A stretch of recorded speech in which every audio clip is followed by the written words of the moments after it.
Ya, está grabando la clase y primero, ya más formalmente, saludarlo.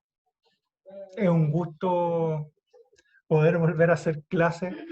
Espero sinceramente de que el paro haya sido provechoso y hayan conseguido algunas concesiones a la universidad en relación a lo que ustedes pedían. Por conversaciones que tuve con otros profesores, me parecen que sus peticiones eran bastante básicas, facilidades para la conexión, el tipo de clases, protocolo. Entonces espero que hayan logrado algunas cosas porque me parece que eran súper necesarias para este proceso que ha sido novedoso para todos. Dicho eso, el paro también nos puso un pequeño aprieto, que significa que tenemos que hacer ajustes en el programa o priorizar elementos del programa relacionados con psicología y cómo los puede ayudar en la carrera de nutrición. A mí el calendario escolar me plantearon que teníamos, el semestre se termina la semana del 28 de agosto, pero que las clases tenían que durar hasta el 21 para tener las notas puestas para la última semana, dejarla como exámenes para las personas que pueden estar reprobando distintas asignaturas. Aparte nos plantearon, y hay elementos que hay en acuerdo tanto rectoría como el centro estudiante, que tiene que ver con que no sea más de una hora grabada de clase, o sea, la clase sincrónica no sea más de una hora, que la carga de actividades no sean más de 3 horas semanales, aparte de la hora de grabación, y que no se le dé a los estudiantes más de un texto a la semana. Por lo cual, me parece que todo eso lo podemos cumplir. Así que creo que en eso no vamos a tener dificultades en el semestre. Lo que sí son las evaluaciones, porque ahí hay una diferencia. Por una parte, el centro estudiantes pide que se realice una sola evaluación, pero desde las distintas carreras de la universidad me piden que haga 2 evaluaciones o que tenga 2 notas distintas. Lo que implica que probablemente, y lo que a mí se me ocurre, a menos que alguno de ustedes o ustedes como curso tengan otra opción, va a ser enviarles un trabajo y que una nota sea por el avance de ese trabajo y otra nota por la parte final de ese trabajo.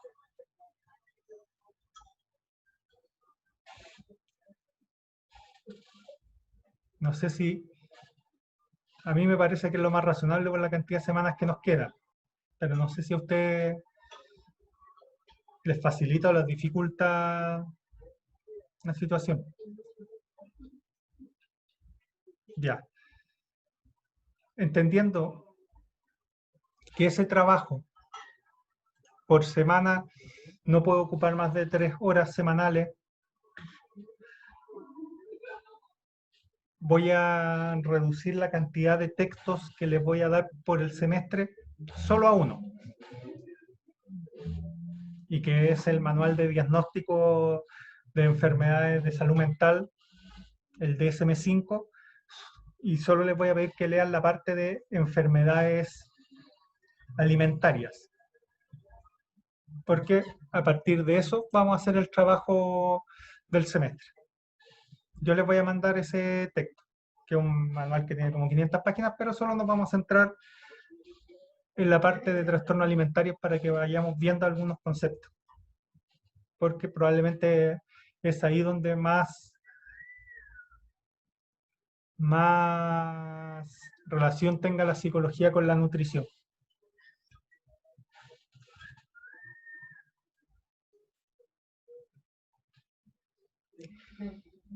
Ese sería como el marco general del curso en este momento. No sé si tienen alguna duda, consulta. Alejandra me pregunta, para hacer el resumen, que como que como curso lo que vamos a hacer, vamos a intentar respetar la mayoría de las directrices que nos dieron tanto desde Rectoría como desde el centro de estudiantes, que por un lado tiene que ver con la cantidad de textos, con la cantidad de horas de clase, y por otra parte tiene que ver con la evaluación. Y lo que les plantea a tus compañeros es que ahí tenemos una dificultad porque el centro de estudiantes plantea que se haga solo una evaluación, Rectoría me plantea que se hagan dos evaluaciones y que por lo mismo lo que les planteaba a tus compañeros es realizar un trabajo y que una nota sea el avance de ese trabajo y la otra nota sea el trabajo completo, para tener las dos notas que nos plantean. Por lo mismo, como voy a ocupar esas 3 horas que me estoy calculando que para hacer el trabajo ustedes van a ocupar las 3 horas semanales máximas que nos plantea Rectoría que les podemos, que de carga académica de cada ramo, solo les voy a dar un texto de lectura. Y ese texto va a ser el manual de diagnóstico de enfermedades mentales, el DSM-5, que es el más actualizado, y que con ese lo que quiero es que lean solo el capítulo de trastornos alimentarios porque ahí vamos a conversar y discutir en relación a las enfermedades que son trastornos mentales, pero que tienen un concepto nutricional muy importante, porque creo que por el tiempo que nos queda es donde más puede conversar la psicología con la nutrición. Eso como resumen. Espero que Alejandra, que te haya servido ese pequeño resumen. Dicho eso, Eduardo me planteó una petición que él y 4 compañeros tienen la dificultad para entrar a las 5 para las 4 a clase y que porque se les topa con otra asignatura y que si pudiésemos hacer esta clase a las 5, de 5 a 6, porque es una hora sincrónica, de lo cual yo no tengo ningún problema para hacerlo. Pero dependo de si ustedes están dispuestos a trazar una hora o no la clase en beneficio de sus compañeros. Ya. Entonces, programaríamos todas las clases de nutrición de los días martes, las programaríamos a las 5 de la tarde y no a las 4. Perfecto. Voy a anotarlo en mi calendario.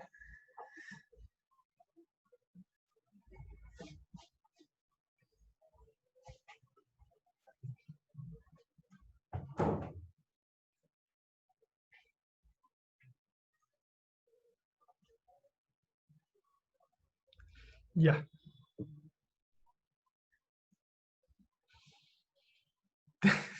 No quiero. ¿Cuál será la 2? No tengo idea, pero bueno.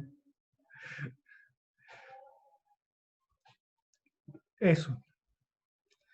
Dudas, consultas que tengan de esta parte, porque si no ya vamos a partir la clase propiamente tal.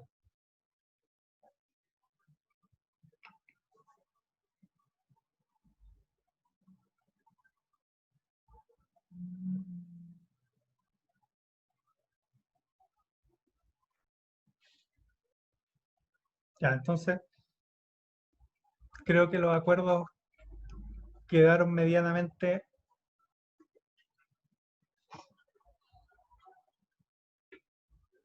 Estaba.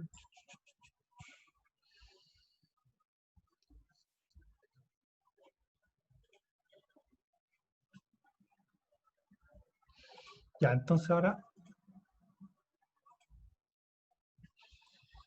vamos a partir la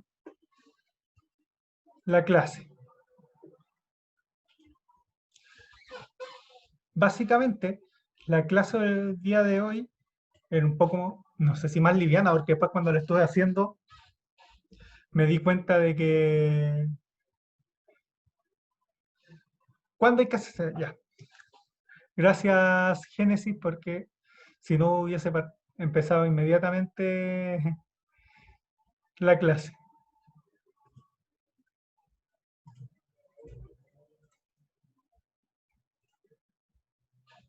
Ya. El trabajo, ¿cuáles serían los tiempos? Yo les voy a mandar el manual de diagnóstico, el más nuevo, que salió el año pasado, por lo menos la versión latina, de castellano, perdón, el DSM-5. Yo cuando estudié en la universidad estudié el DSM-4, así que me he tenido que actualizar en ese tema. Y les daría una semana para leerlo, porque ya la próxima clase vamos a definir. Entonces tendrían 2 semanas para el avance y 3 semanas para la entrega final. Es decir, con calendario en mano, el trabajo lo veríamos en la próxima clase del día 21 y tendrían para entregarlo el día 4 de julio, donde se haría el avance, y después a más tardar entregarlo el día, en verdad, 2 semanas y media el último, el viernes 21 de agosto.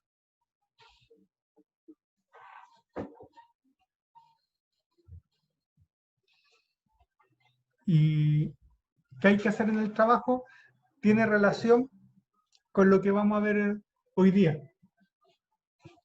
En su, entendiendo que vamos a ver conceptos psicológicos, cómo el mal entendimiento, ciertos conceptos psicológicos afectan o profundizan los problemas que están muy relacionados con la alimentación. Y vamos a ir viendo por qué. Así que, más o menos para que veas la clase, y ahí vamos a hacer la relación que después les voy a pedir que ustedes lo hagan más como estilo de caso, situación que les pasa en la vida y cómo sería una buena forma de afrontarlo.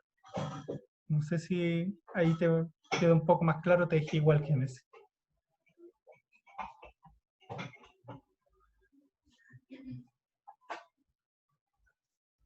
Ya.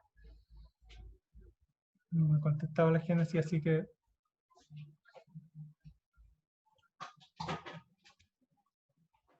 ya, perfecto. La idea...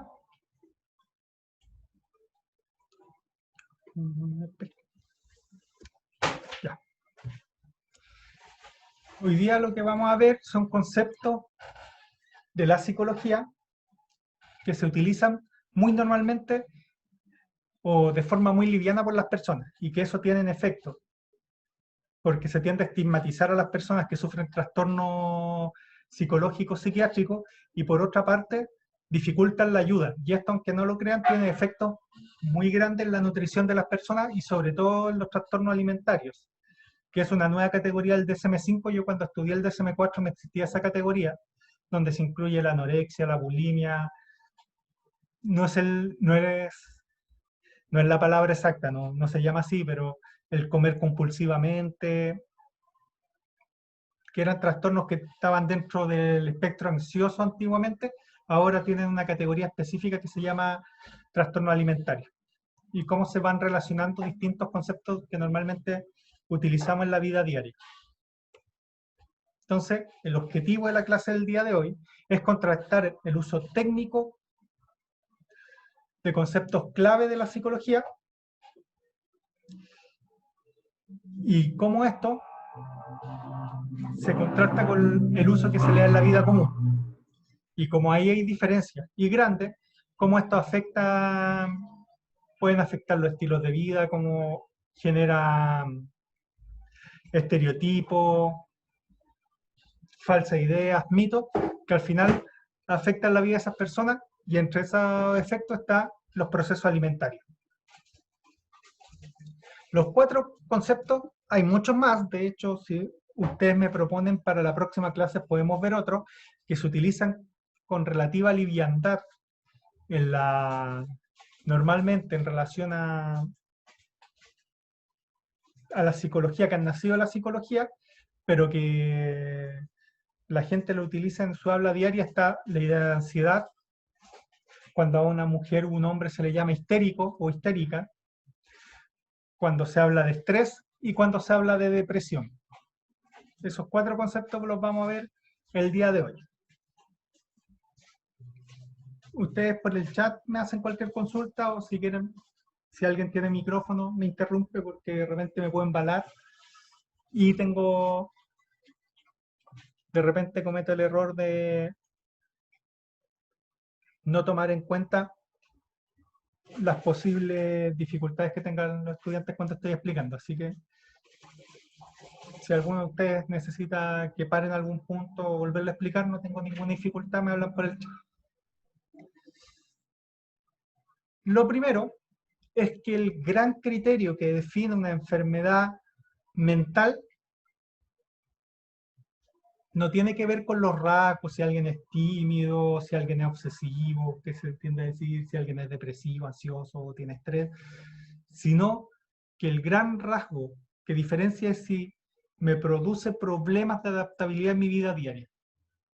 Es decir, cuando a alguien, qué sé yo, que es muy limpio, le dicen que es obsesivo, porque le gusta que, qué sé yo, que las sábanas de la cama queden perfectas o que no haya polvo en el piso.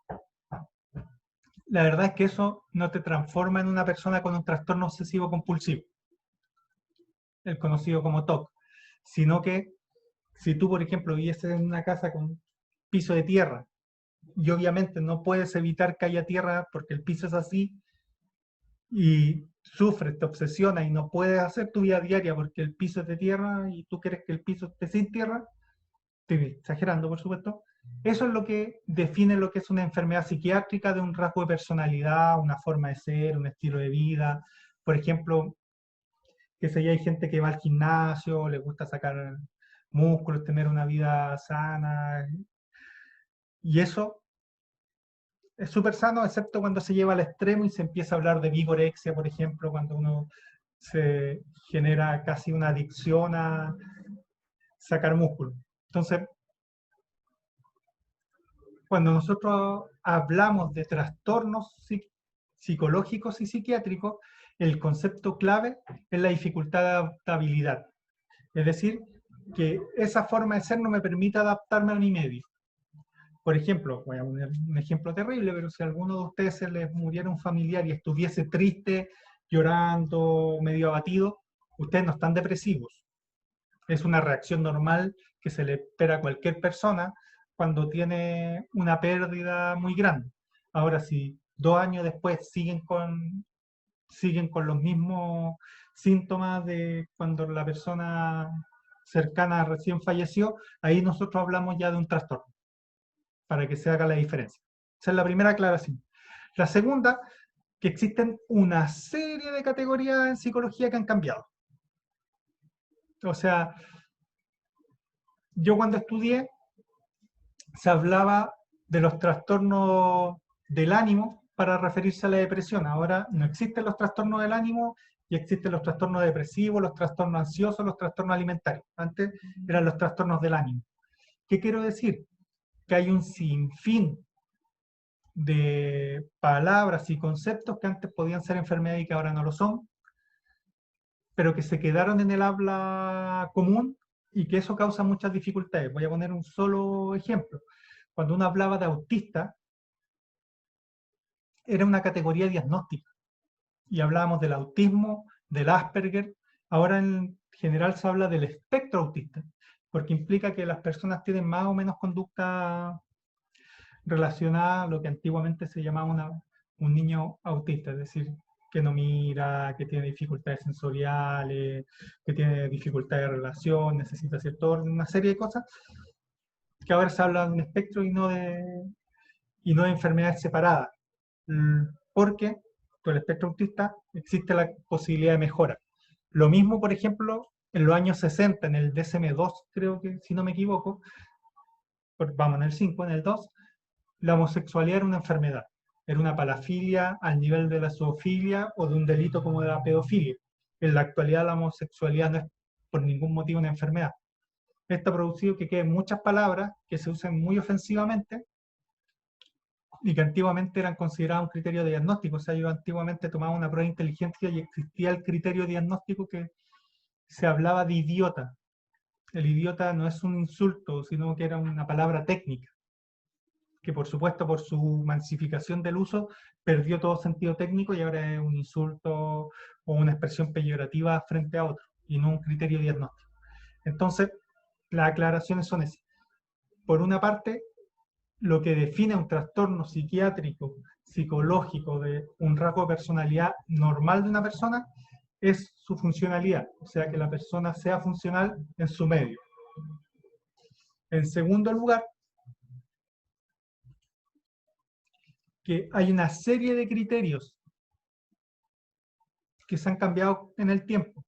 Y entonces lo que en la actualidad se puede ver como una enfermedad, antiguamente no lo era, y viceversa, cosas que antes se normalizaban ahora son vistas como enfermedad. Y también que existen una serie de cambios y que eso ha implicado, se supone que mejora, uno puede estar de acuerdo o desacuerdo, pero que ha dejado una serie de palabras que se usan con mucha liviandad y que eran criterios técnicos antiguamente. Hechas esas aclaraciones, vamos a partir con la primera palabra, la ansiedad. Y su definición, más allá de todos los trastornos, porque hay de hecho la categoría de trastorno ansioso, que genera, es básicamente la reacción anticipatoria a una amenaza futura. Esto es para diferenciarlo del miedo. Básicamente, si una persona tiene un miedo, qué sé yo, mi mamá le tiene terror a la araña, probablemente una fobia, fobia es un terror desmedido a la araña, me llamaba, yo llegaba, atrapaba a la araña y la dejaba en el patio, si era muy grande mi mamá no me dejaba acercarme a la araña y la única forma era pisándola, pero una vez que la araña está muerta, a mi mamá se le desaparecía el miedo. El miedo es una reacción a una amenaza presente, a algo que está en el momento. ¿Cuál es el problema de la ansiedad? Es que es una amenaza futura. Pero como la imaginación del ser humano es prolífica, la cantidad de posibles amenazas futuras son gigantescas y el nivel de reacción anticipatoria que yo tenga frente a ella puede ser lo que me cause un trastorno de ansiedad. En palabras más simples, si ustedes están preocupados porque mañana tienen una prueba de, qué sé yo, nutrición, de algún ramo muy difícil de nutrición, sería hasta normal. Ustedes saben que el ramo es difícil, que no han tenido tiempo para prepararlo, entonces el que le hagan una prueba, el que genere una reacción de malestar, de miedo, que los tenga atentos, es súper normal. El tema es cuando esa amenaza futura nunca se concreta, pero siempre está presente en su día a día. Eso aumenta los niveles de ansiedad hasta niveles patológicos. Y eso es lo que causa los trastornos de ansiedad. Pero en general la ansiedad es normal y de hecho nos permite funcionar en el día a día. O sea, qué sé yo sabía que tenía clases con hoy día con ustedes, por tanto lo que hice fue preparar la clase. Eso es súper normal, está dentro de lo esperable que haga cualquier profesor, o sea, que tenga un mínimo de preocupación. Hasta aquí espero que haya quedado claro, si no ustedes me hacen preguntas por el chat. Entonces, como ven, la idea de ansiedad es bastante simple. Ahora hay muchas, por así decir, concepciones erróneas de lo que es la ansiedad. En primer lugar, es que cuando alguien habla de una persona ansiosa es una persona que tiene problemas de salud mental, cuando les dije recién que la ansiedad es una reacción supernatural. O sea, el tener ansiedad por ciertas cosas no te hace una persona enferma. Criterio de adaptabilidad, recuérdenlo siempre. Por tanto, el ser ansioso o no ansioso no es un problema de salud mental, a menos que no me permita ser funcional en mi día a día. O sea, que esté tan preocupado de algo que a lo mejor va a pasar, que no pueda hacer otras cosas que sí están en ese momento presente. Cuando yo ya se me declara un trastorno ansioso, no necesito un tratamiento, sino que tengo que aprender a relajarme, a hacer yoga, a controlarme. No, eso es mentira. O sea, cuando ya tengo un trastorno declarado es que el nivel de ansiedad se ha vuelto tan grande que no me permite ejercer mi vida diaria. Entonces, hacer meditación por una hora no me va a ayudar porque probablemente no esté en condiciones de hacer meditación por una hora. Por tanto, cuando una persona ya se le declaró cualquier trastorno ansioso, uno tiene que entender que esa persona necesita ayuda y que no va a sanar solo, y esas palabras que a lo mejor uno las dice de buena crianza, no, si te esfuerzas, tú puedes, no son suficientes. Lo único que le va a generar es una mayor grado de ansiedad porque uno lo bombardea a las personas con la idea de que ellos pueden mejorar, por tanto no debiesen estar enfermos y eso les causa aún mayores grados de preocupación para futuro porque chuta, a lo mejor yo soy un fracaso porque no tengo las herramientas para sanar y entra uno en un ciclo vicioso, en un círculo vicioso muy terrible para las personas que padecen este tipo de trastornos. Por otra parte, el dejar de lado lo que me produce ansiedad sana el trastorno. Cuando uno ya tiene el trastorno de ansiedad, cuando uno ya es diagnosticado, está tan disfuncional en su vida diaria, que se le ha declarado una enfermedad psiquiátrica, básicamente la suposición de que uno puede abandonar toda esa ansiedad de la noche a la mañana, muy parecido al anterior, puede ser palabra de muy buena crianza, pero no va a ayudar a la persona a sanar y simplemente lo va a hundir más en este círculo vicioso de estarse preocupando de que a lo mejor yo no soy capaz de ayudarme a mí mismo. Muchas veces se cree que la ansiedad, como es un estado relativamente normal, no es tan relevante como otras enfermedades. No es tan relevante como una depresión, como la esquizofrenia, y la verdad es que el nivel de sufrimiento y el nivel de efecto a largo plazo que causan los trastornos de ansiedad no tratados son tan grandes o más grandes incluso que los de otras enfermedades mentales que son miradas con, con mayor atención o que se consideran más terribles. Recuerden, bueno, no tienen verdad, recuerden, no, eso es los psicólogos. En su caso, una aclaración, ¿se acuerdan que en la primera clase, antes del paro, vimos a Freud?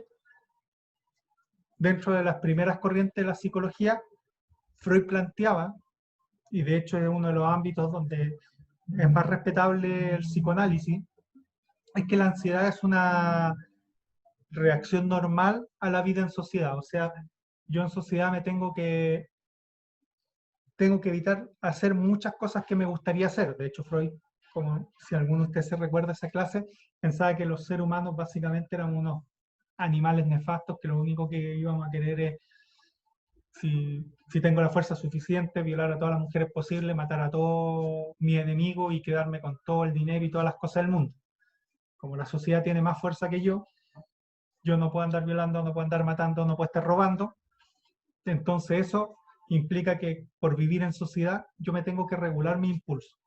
Un ejemplo más sano que lo que planteaba Freud implica que, por ejemplo, si yo estuviese haciendo esta clase en vivo en la sala y tuviese ganas de ir al baño, probablemente me voy a aguantar las ganas de ir al baño durante la hora y media de clase.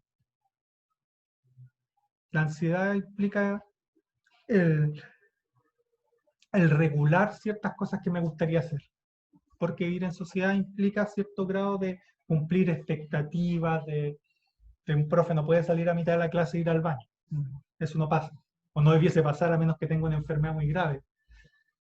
Eso, la ansiedad, por así decirlo, es normal dentro, y los trastornos de ansiedad es cuando ya esos procesos normales se han ido al extremo. Las personas ansiosas no son ni débiles, ni frágiles, ni medias loquitas, que son lo típico, estereotipos que se generan, sino que en verdad son procesos muy profundos de mucho tiempo y que normalmente tienen que ver más con el contexto que con las propias habilidades de la persona. O sea, en general, el mayor factor protector de cualquier enfermedad psiquiátrica es un grupo de apoyo grande, pero sí, qué sé yo, en mi familia está la embarrada, mis amigos son nefastos y me llevan, y en vez de apoyarme me generan más problemas y yo más encima estoy con situaciones de altos niveles de ansiedad, probablemente termine con un trastorno ansioso. Y finalmente, es que si yo tomo alcohol se me va a quitar la ansiedad.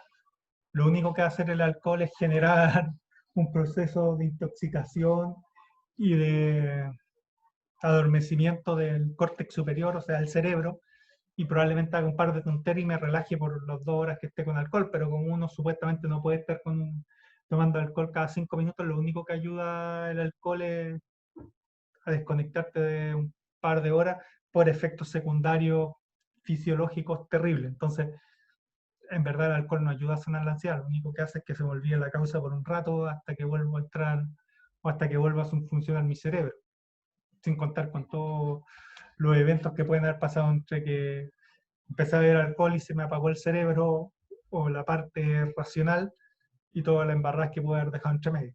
Por tanto, el alcohol no ayuda a sanar la ansiedad, sino que tiende, si una persona ansiosa cree que el alcohol sirve de ayuda, lo que va a generar son procesos aún peores.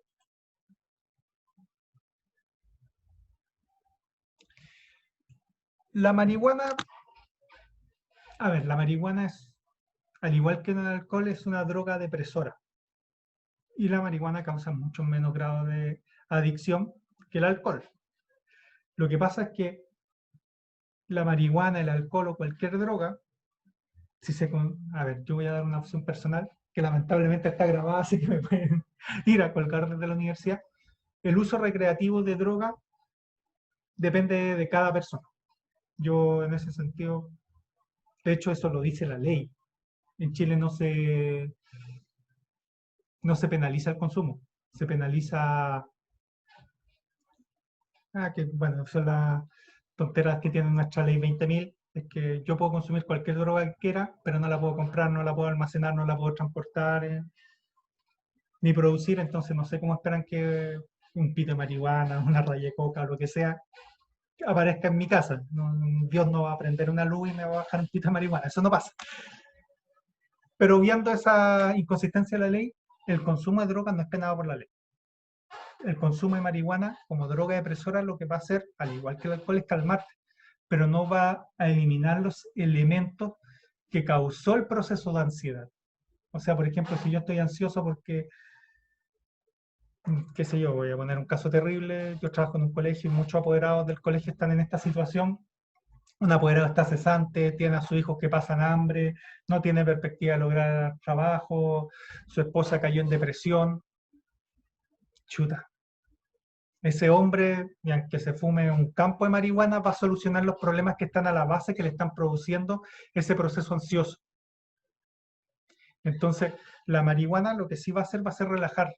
Y si, por ejemplo, qué sé yo, si estoy muy ansioso porque mañana tengo que hacer una prueba y eso me sirve para relajar, perfecto.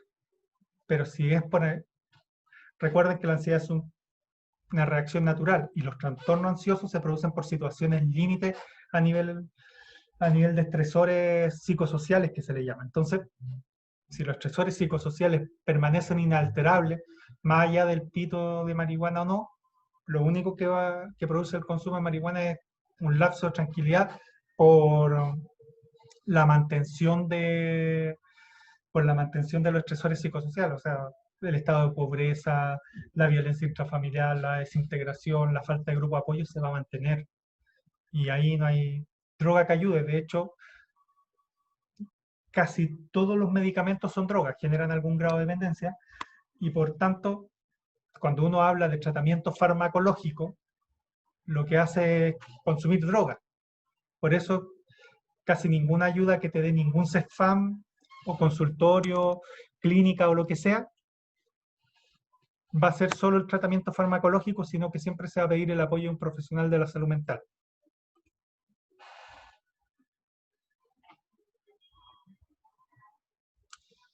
La marihuana, Camilo, depende, bueno, eso ya es un tema bien, porque está en las dos categorías. Está en la categoría de droga depresora y de droga alucinógena y eso depende del contenido de THC que tenga.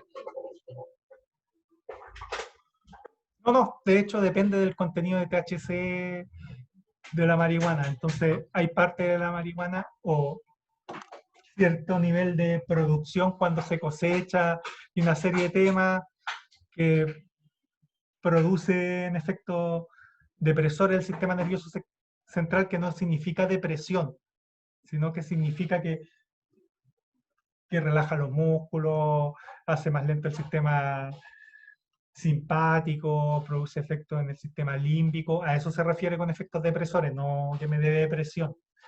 Pero por supuesto en la actualidad hay plantas de marihuana que tienen mucha mayor concentración de THC que producen efectos alucinógenos, como dice su compañero.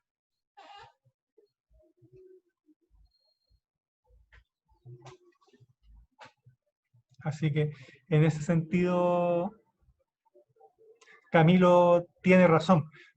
De hecho, en esta altura dependerá de la cepa de marihuana y en la, por así decirlo, clasificaciones, la marihuana aparece tanto como droga depresora como alucinógena, lo que me da la idea de que Camilo tiene un alto conocimiento en relación al tema en particular. Profe, Sí, Carolina. o sea, pucha, yo pasé por eso, pues digamos que a mí me dio migraña crónica y después tuve el neurólogo y me dijeron que era ansiedad. Y el profe, o sea, el doctor me mandó harta receta y cosas así, pastillas, pero también me recetó marihuana, o sea, por parte de él. Marihuana índica en dosis para test, para tomar test, po. Eran 2 veces al día. Y me hizo súper bien, es de más. Exacto. De hecho, la corporación Daya, un amigo trabaja ahí, trabajan con medicina basada en marihuana. De hecho, se han dado, por así decirlo, permiso, hay recetas, hay gente con cáncer para disminuir los dolores, y eso implica el estudio de distintos tipos de marihuana. La marihuana tiene muchas cepas, entonces hay cepas alucinógenas, hay cepas más depresoras. Lo que planteo es que la marihuana tranquiliza como droga, pero como toda droga, si no elimina los elementos o los estresores psicosociales o individuales que produjeron la situación de ansiedad o de trastorno, no va a solucionar el problema.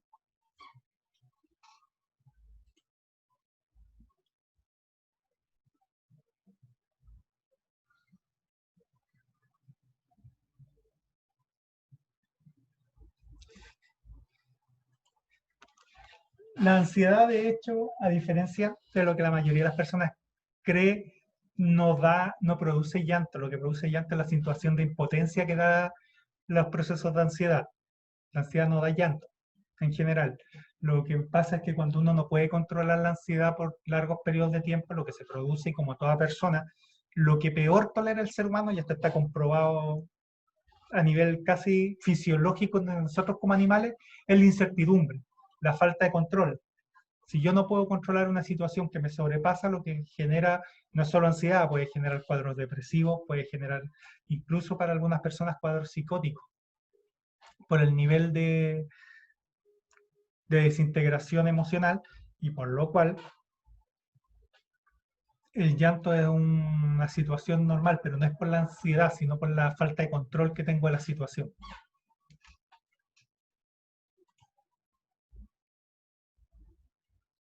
Ahora, en relación a la alimentación, que es la próxima diapositiva, el computador no me está ayudando,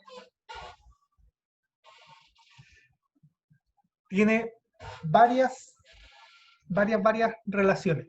En primer lugar, la ansiedad se relaciona con un factor relevante de los trastornos de la conducta alimentaria. ¿Cuáles son los trastornos de la conducta alimentaria más conocidos normalmente o más popularizados lamentablemente? Son el consumo, perdón, la anorexia y la bulimia. La anorexia y la bulimia están en general muy relacionados con altos grados de ansiedad. De hecho, muchos profesionales lo plantean como una ansiedad derivada de los modelos de belleza occidentales, o sea, una ansiedad producida, como plantea el psicoanálisis, por vivir en sociedad. En sociedad, en general, más a las mujeres que a los hombres, se nos plantea que el éxito o una figura aceptable tiene que implicar delgadez, que muchas veces incluso va en contra de la conformación morfológica de ese cuerpo. O sea, hay personas que son más anchas, qué sé yo, tienen una espalda grande, no pueden ser flacas, no pueden ser abejas, no pueden tener una cintura de 60 centímetros si tu espalda es gigante. Pero nuestros criterios de belleza sí lo dicen, lo que tiende a producirle mucha ansiedad a las personas que no logran esos elementos, y por eso hay una correlación y una comorbilidad muy alta entre trastornos alimentarios y trastornos ansiosos. De hecho, normalmente hay que controlar uno para empezar a trabajar el otro. Y me están llegando. Profesor, Sí, una cosa, Sebastián. yo he estado con personas que han tenido anorexia ¿Sí? y se la han tratado presentado y han tenido bulimia. Estas personas me han comentado que estos tipos de trastornos se le han producido por un evento traumático de infancia y eso le ha generado una ansiedad crónica a través del tiempo.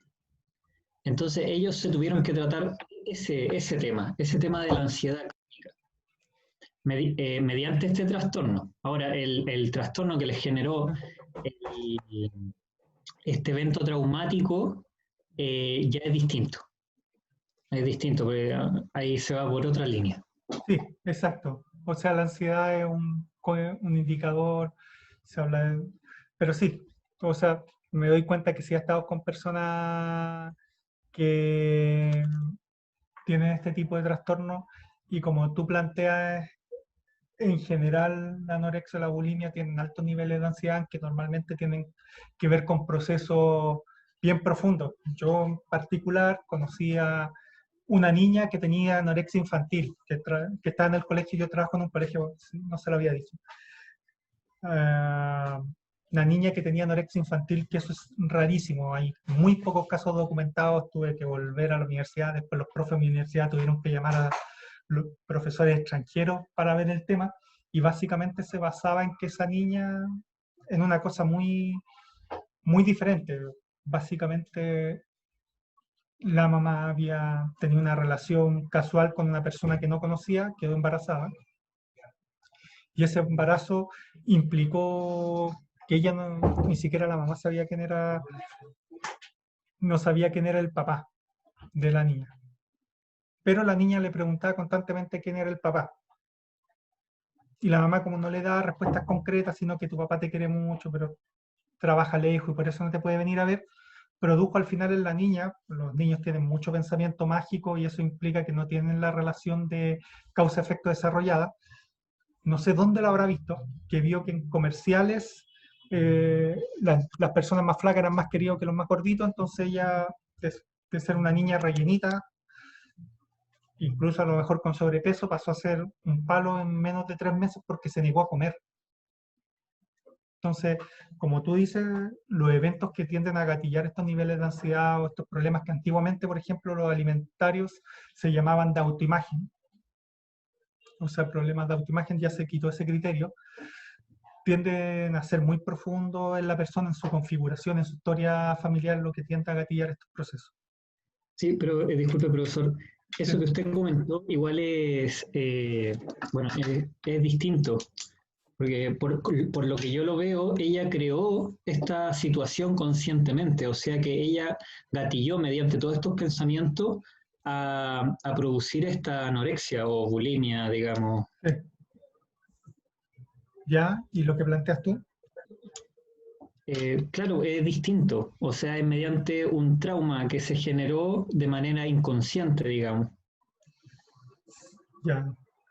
A ver, lo que pasa para lo de la niña, más que una explicación consciente, una explicación de pensamiento mágico, y hay una diferencia técnica, pero sí, lo que planteas tú es que normalmente las personas que tienen este tipo de dificultades, que en general más que en la niñez se generan en la adolescencia, tienen patrones inconscientes, pero no en el inconsciente más clásico, por así decirlo, desde la perspectiva freudiana, que son pensamientos que son inaccesibles para mí por mi propia protección personal, sino que tiene que ver con la inconsciencia que desde aspectos más sociales, que tiene que ver con la introducción de patrones culturales que uno los... A ver, si yo nací en Chile, hay ciertas cosas que yo asumo que son así, que a lo mejor si hubiese nacido en Sudán no serían así, y que son patrones sociales que son inconscientes, pero no inconscientes en el sentido clásico del psicoanálisis, sino inconscientes en el sentido que son aprendizajes culturales que yo no identifico cómo los aprendí, pero no por eso no tengan resultado en mi comportamiento diario.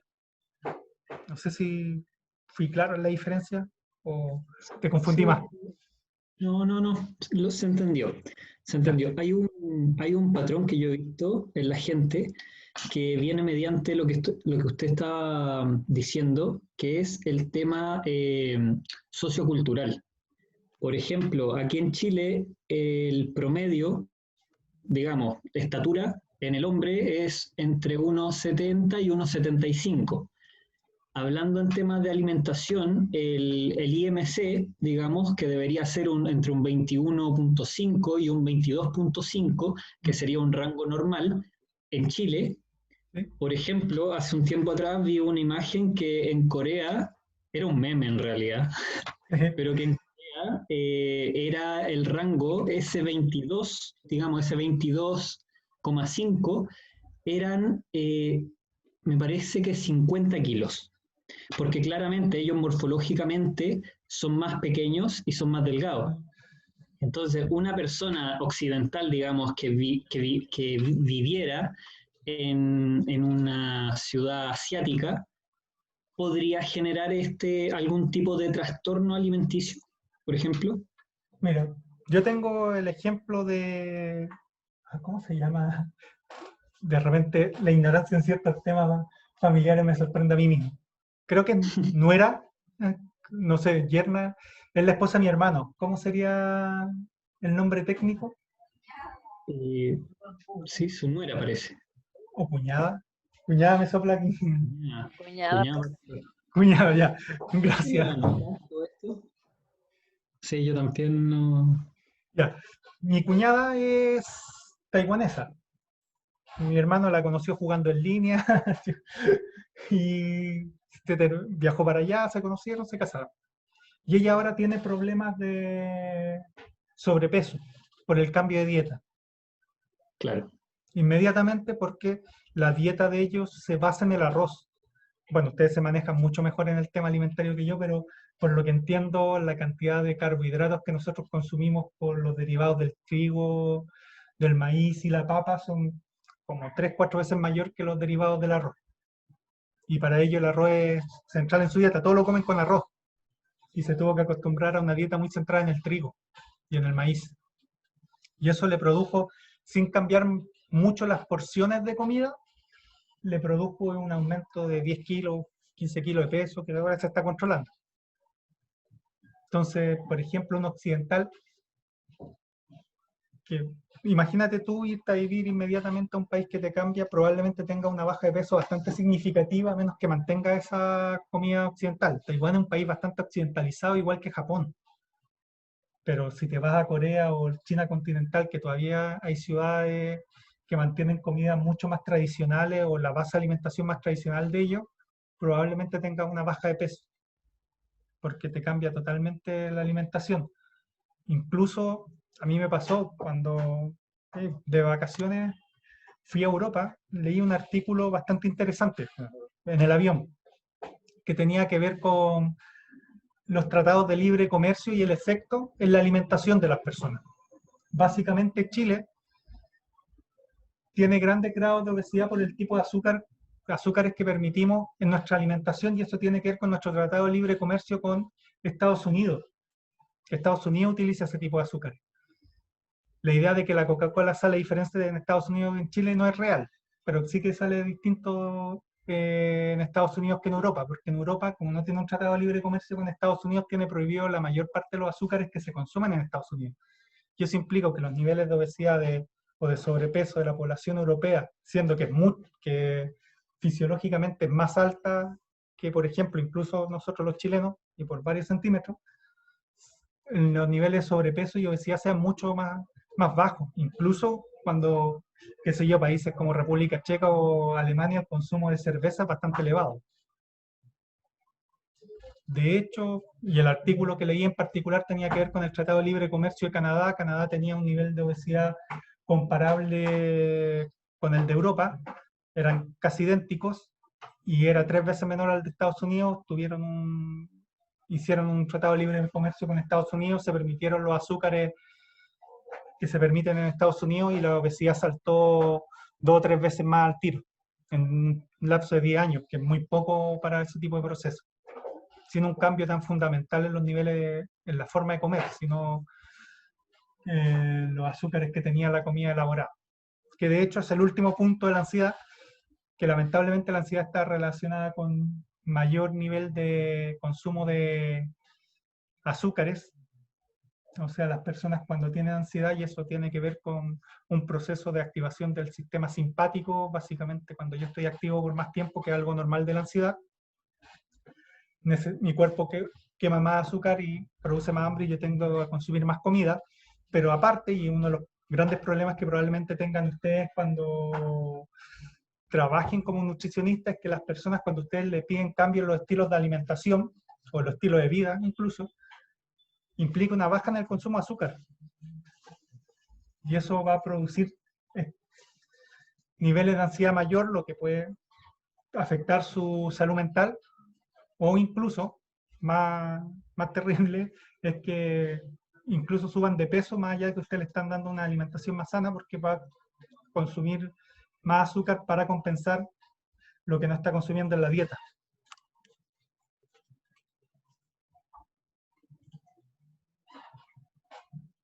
Hasta ahí, ¿alguna pregunta, consulta, chiquillos? Estoy mirando la hora que no me quiero pasar. Respetar los acuerdos. Al parecer, no, así que voy a seguir. Esto tiene que ver con la ansiedad. La ansiedad tiene muchos elementos con los trastornos alimenticios, una correlación grande con la anorexia y la bulimia, pero también con otros trastornos. También se junta mucho con la depresión. De hecho, después cuando veamos la depresión, existe la depresión ansiosa y el tema del consumo de azúcar.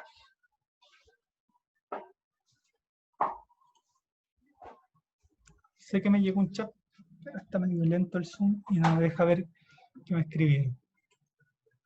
Acá. Resaltar. Ya cuando quiera aparecer el chat podré contestar la pregunta. Voy a pasar al siguiente concepto, que es un concepto muy, muy peyorativo hacia la mujer, que se plantea que en verdad es histeria, pero normalmente cuando se habla de las personas histéricas o histéricos.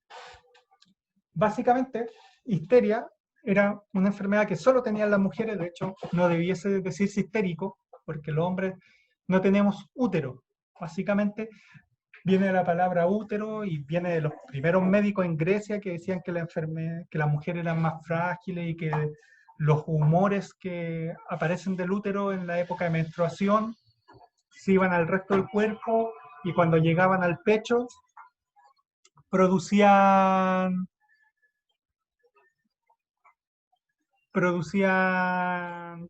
explicaban, por así decirlo, los cambios que ahora nosotros sabemos que son hormonales y que implican cierta erraticidad en los comportamientos sobre todo de las mujeres más adolescentes en su época de menstruación. Pero para explicar eso nació como la idea de histeria. Y después la retoma el psicoanálisis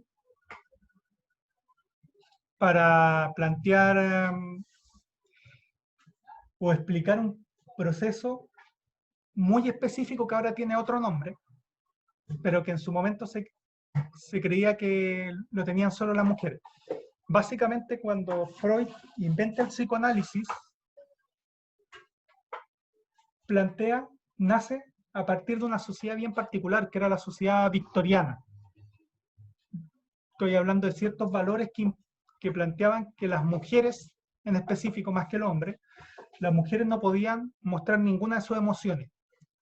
No se le enseñaban ni a hombres ni a mujeres, pero por último al hombre se nos permitía la violencia, la lujuria y otras cosas. A las mujeres no se les permitía el apetito sexual, no se les permitía llorar, no se les permitía enojarse, no se les permitía tener tristeza. Casi que tenían que ser unas muñecas perfectas.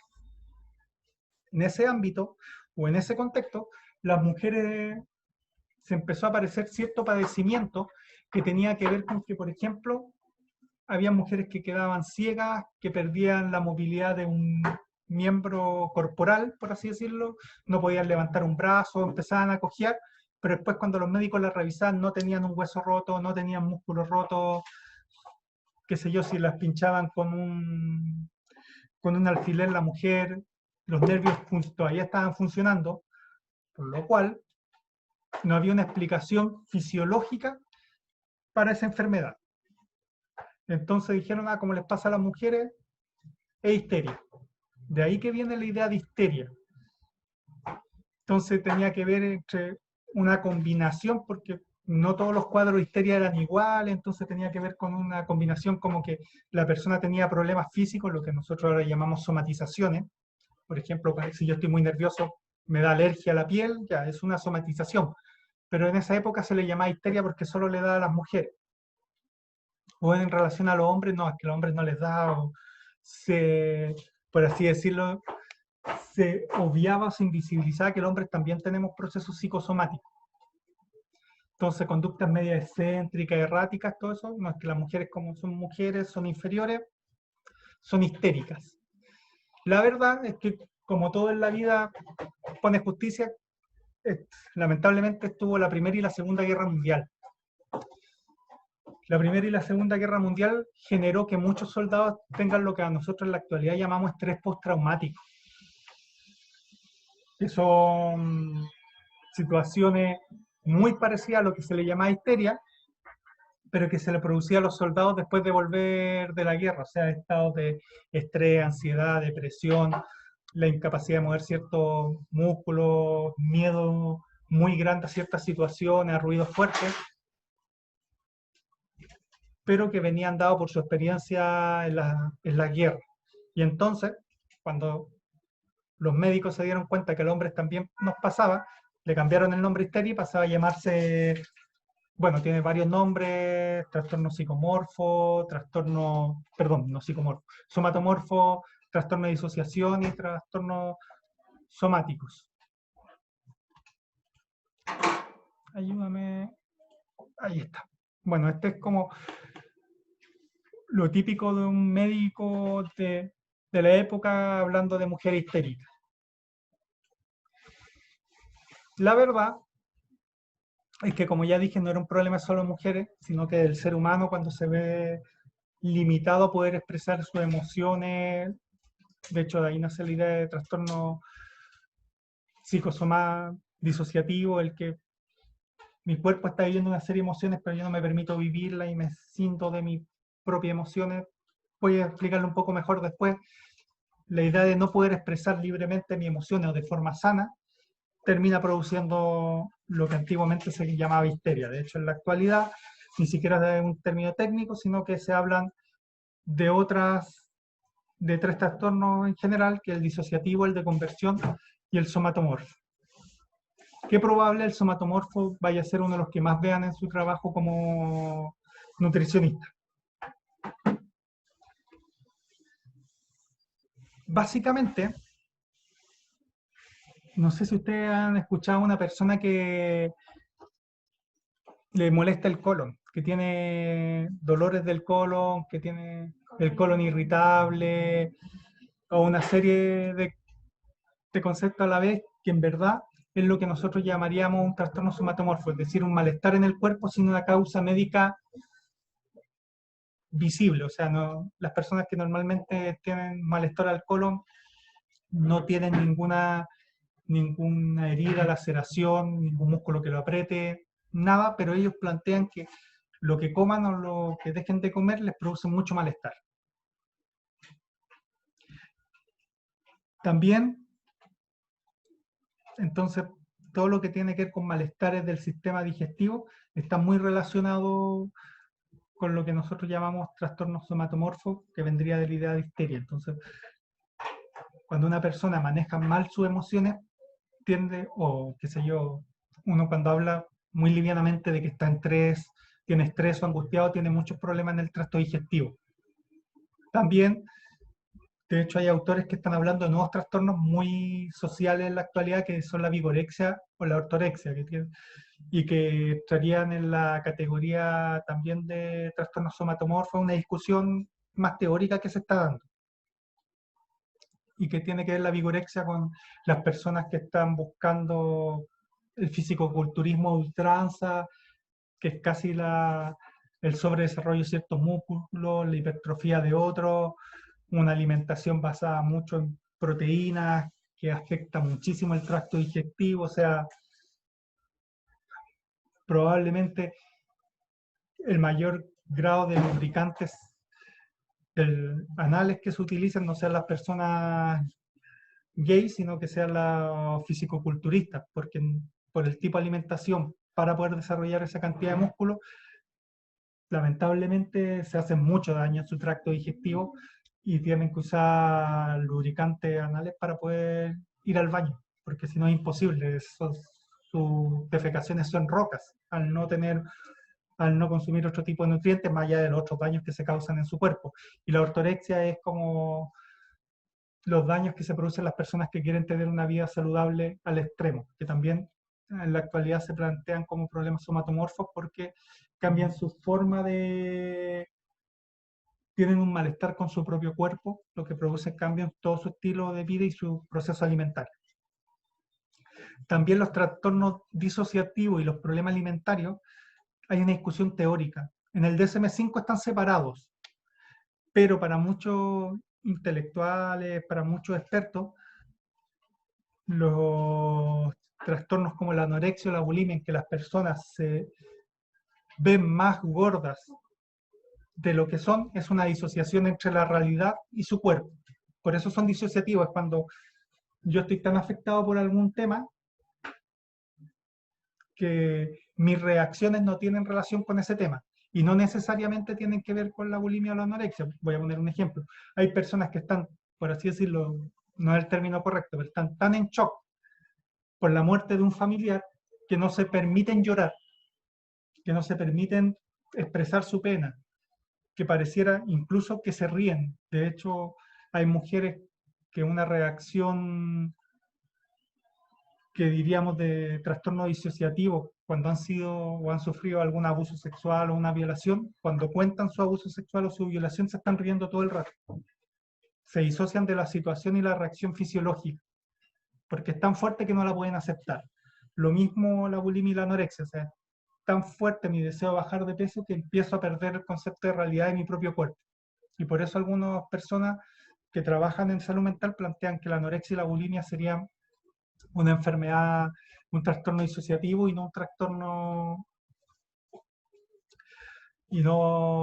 un trastorno alimentario. No es porque coman más o menos, sino que están tan disociados de su propio cuerpo que ya no pueden ver o no pueden alimentar la realidad.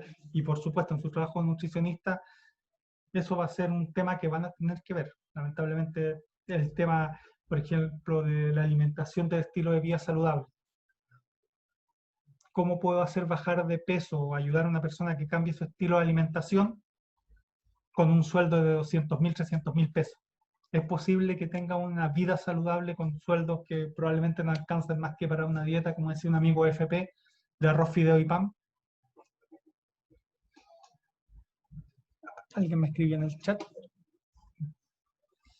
El Zoom no me está ayudando mucho, parece que Zoom junto al PPT me pone un poco más lento el computador.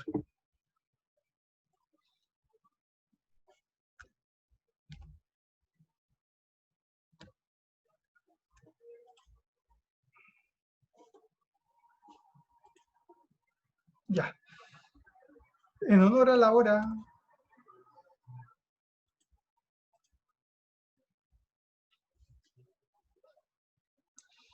a ver, Marcela me pregunta que si la disociación de la pena como un estado de shock desencadena un trastorno a futuro. Lamentablemente, cuando las personas, es una regla general, por supuesto, hay excepciones. Disculpen, como les comenté a los primeros que llegaron, hay unos maestros en mi casa haciendo una regla. En relación a lo que me pregunta, es una regla general, hay algunas excepciones, pero cuando yo tengo un fallecimiento o me pasa algo que me causa una gran pena y no me doy espacio para llorar o expresar esa pena queda dentro de mi cuerpo, por así decirlo, queda dentro de mi sistema límbico y en general las personas que no han podido expresar de forma sana, darse el tiempo de llorar y despedir a alguien en su fallecimiento, tienden a generar procesos depresivos a futuro. No, no es una regla uno a uno, pero en general pasa. O sea, por eso nosotros como sociedad tenemos ritos, sobre todo estoy pensando en el más clásico, el funeral. El funeral lo que me permite es despedirme de un ser querido, es un espacio, es uno de los pocos espacios que la sociedad nos da para llorar, sufrir, tener reacciones que no nos permitiríamos tener en otras circunstancias. Por lo cual, si no las tengo en ese momento, las debo tener en otro. Y si no las tengo, esa pena sigue circulando en el cuerpo y tiende a generar problemas psicológicos a futuro. En general tiende a ser depresión. No necesariamente, pero es lo que tiende a pasar. Espero que te haya podido responder, Marcia. Mire.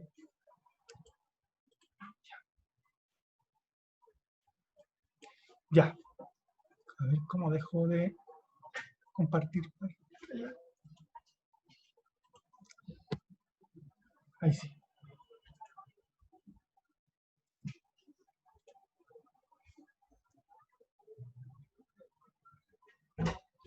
Ya.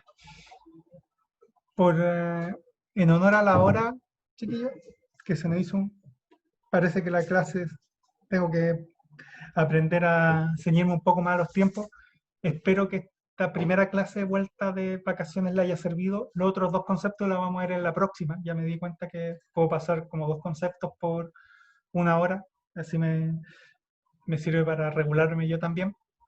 Espero que le haya servido y no sé, si tienen dudas, consultas en relación a lo que vimos hoy día, o si quedó claro que yo ya la próxima semana, cuando hagamos la clase, les voy a mandar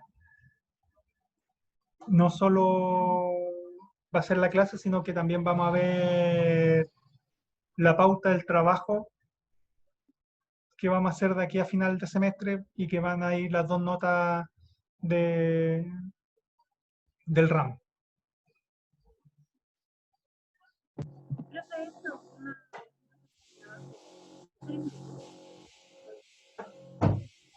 ¿Sí, Marcela?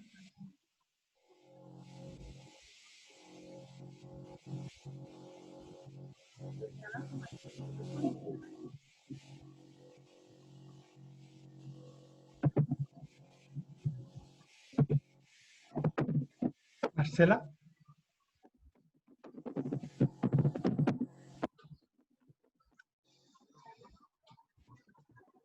¿El trabajo será en grupo o individual? No, Marcela, no te escucho. Lamentablemente escuchaba ruido de fondo, como si también estuviesen trabajando maestros en tu casa, pero no te escuché a ti.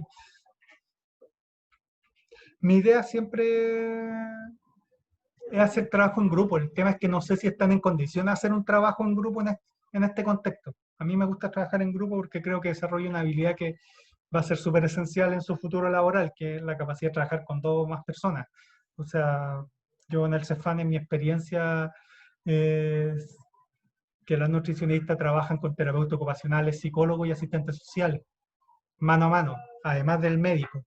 Y cuando es con psiquiatras, sobre todo para, para reducir los efectos de algunos medicamentos o los efectos de esos medicamentos en el tracto digestivo, también incluso cambian dieta, entonces implica trabajar con otras personas, por eso me gusta trabajar harto en grupo.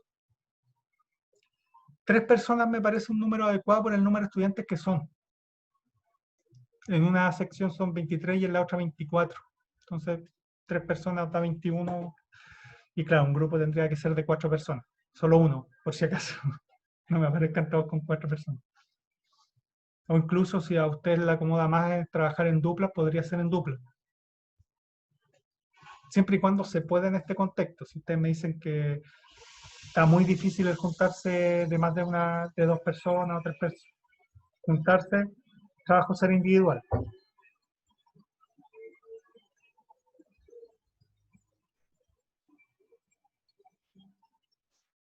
Entonces, ¿prefieren en grupo o individual?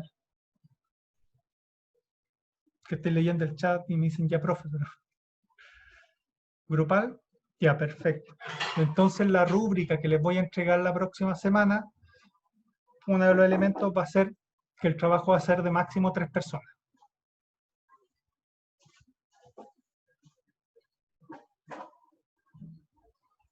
Para el número de estudiantes.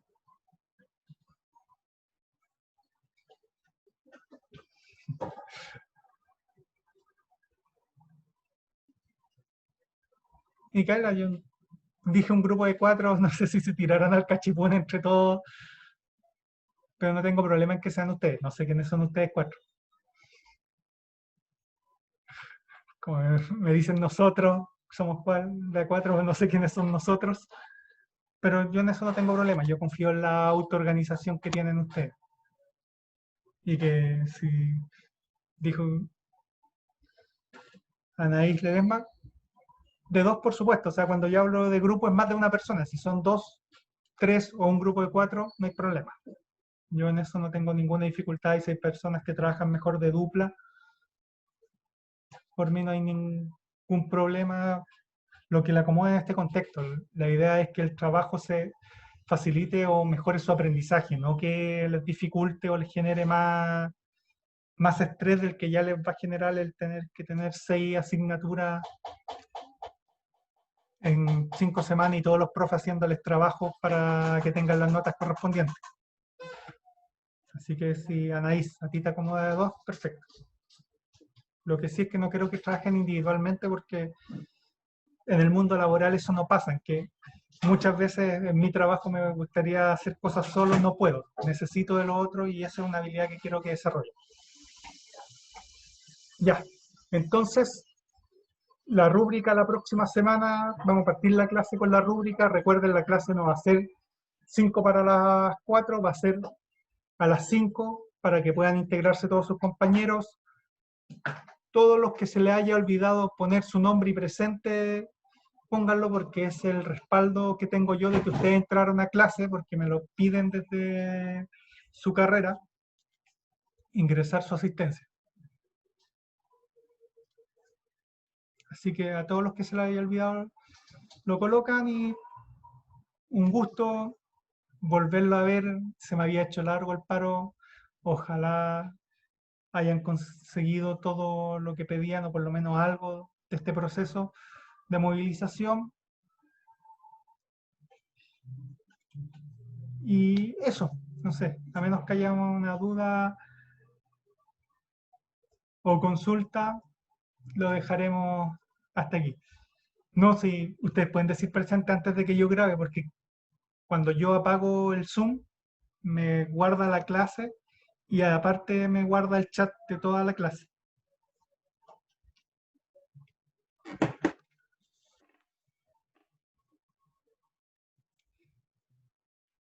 Ya. Al parecer ni por micrófono ni por chat hay otra pregunta, así que dejamos la clase hasta el día de hoy. Un gusto, chiquillo. Cuídense, que les vaya bien.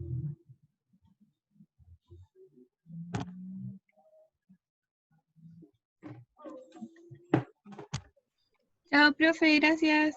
Chao. Chao, profe. Chao, Alejandra.